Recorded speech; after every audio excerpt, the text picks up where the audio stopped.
Jesus was a powerful speaker. He performed miracles and the crowds followed him wherever he went. But even Jesus knew that he wasn't supposed to do ministry on his own. Right from the start of his mission, he identified and built and released teams. His team of 12 disciples may have looked a bit like a bunch of misfits and rejects, but Jesus saw something special in each one of them. Despite the mistakes they made as his apprentices, they went on to take his message to the ends of the earth in the face of persecution, discouragement, and even threats on their lives.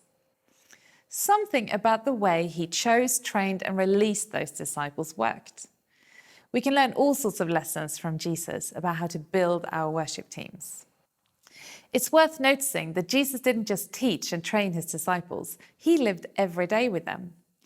They developed relationships that were more like family, eating, traveling, bickering, and growing together. Make it a priority to build meaningful relationships among your worship team. Have meals together. Go out for coffee or go on day trips. Tell your stories to each other. Develop honesty in what you share. And pray for each other deeply. Support one another when times are hard. And learn to disagree well and forgive one another. When a worship group is working together as a team, you can really tell because they are so united. They don't necessarily have to be the same or do the same things, but they all have that one vision, that one united vision, and they know each other, they're in fellowship with one another, and so everything they create is from a place of trust, a place of knowing each other's limitations, knowing each other, where to encourage one another, where you can inspire one another. So pause to discuss or reflect on these questions. How well would you say you know each other in your worship team? And how could you grow your relationships?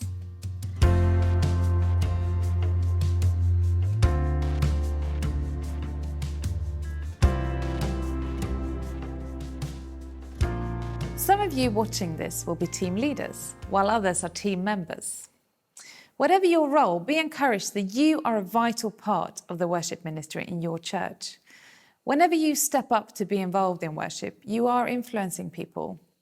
Whether you feel young and inexperienced or you think you're old and past it, there will be people around you that you can mentor or encourage.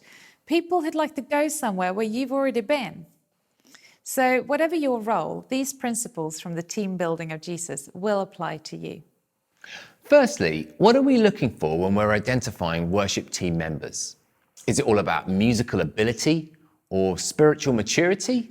I'm not sure that Peter had much ability or maturity when Jesus first met him, but let's see how Jesus recruits him.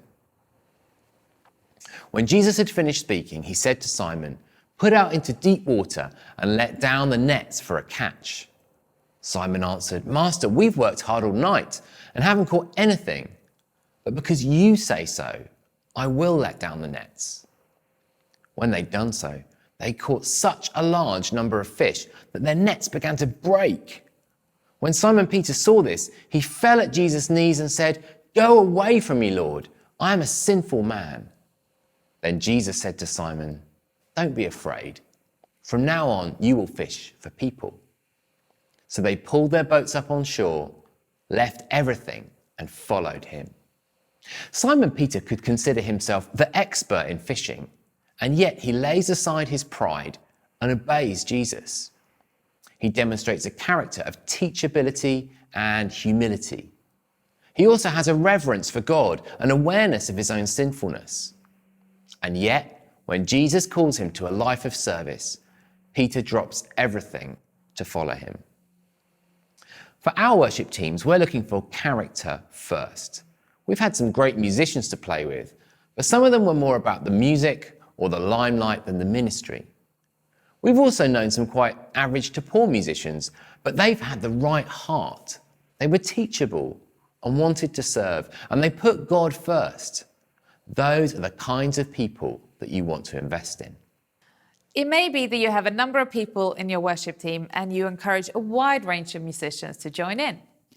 And if you want to see this wider team develop, it's helpful to run training sessions, put on workshops, go to conferences, or organize music lessons.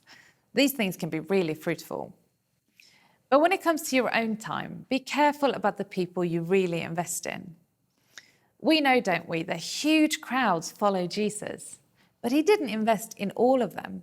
He chose 12 disciples to follow him most closely. And then he chose the 3, Peter, James, and John, to be his closest disciples. He saw something in them, not skill or intelligence or attractiveness, but a right attitude. So he knew that if he sowed into them, he would harvest a good crop. Today, we call that mentoring. In Luke 6, it says, one of those days, Jesus went out to a mountainside to pray and spent the night praying to God. When morning came, he called his disciples to him and chose 12 of them, whom he also designated apostles. We can see here Jesus taking the time to pray and listen to God for who he should really spend himself on.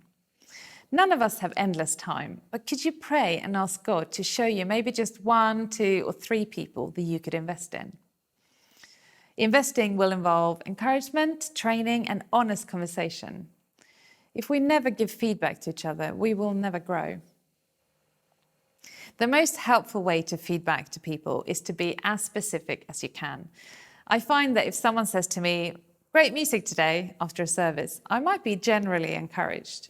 But when someone says, "I like the way you started that particular song," or "I found it really helpful when we said that prayer together," then I know exactly what that person appreciated. In the same way, if someone just generally grumbles about my playing or my leading, that isn't very constructive. But if you say to me, "I wonder if that 5-minute solo in the second song was the best use of time," then I can learn and grow from those comments. Feedback sandwiches are also useful here. Start with an encouragement, put an area for improvement in the middle, and then end with another encouragement. It's human to hear negative comments louder in our minds, so we need that balance for the feedback to be helpful. Also, don't tackle every issue in one sitting. Try to work out what the next step of growth might be for that person and focus on those things. Remember to be sensitive to the person and where they're at emotionally. Sometimes it might help to wait a few days until you feedback, to take them for a coffee or meet before the next worship rehearsal. Help the person to know that you believe in them, you want the best for them, and pray with them so they're reminded to grow in God's strength and power. Your mentoring and training will only be of value if, at some point, you release your team into ministry situations.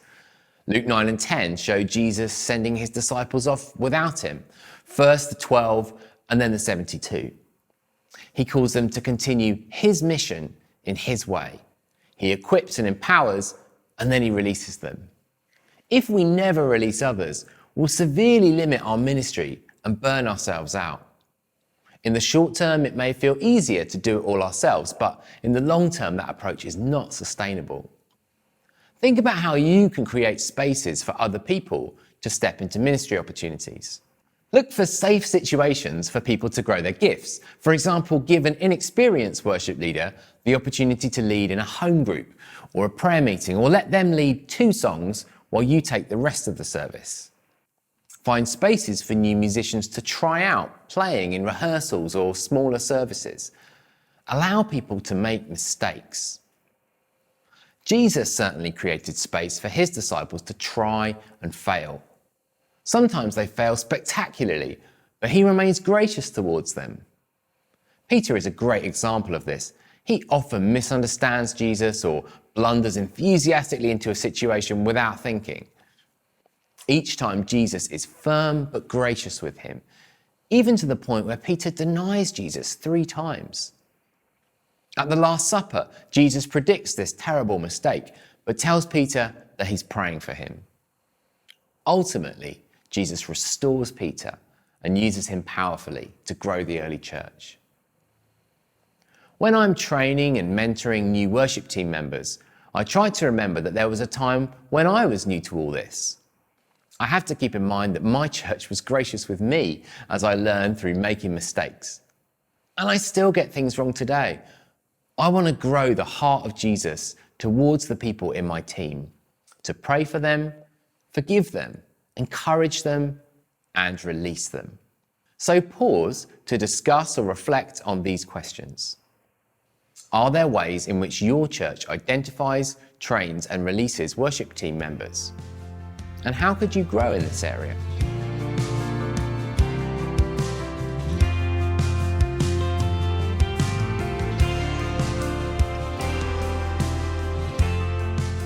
Let's pray together. God, we thank you for one another. Grow us as a team to support, encourage, forgive, and release one another. Help us to see Jesus in every member of our team. Amen.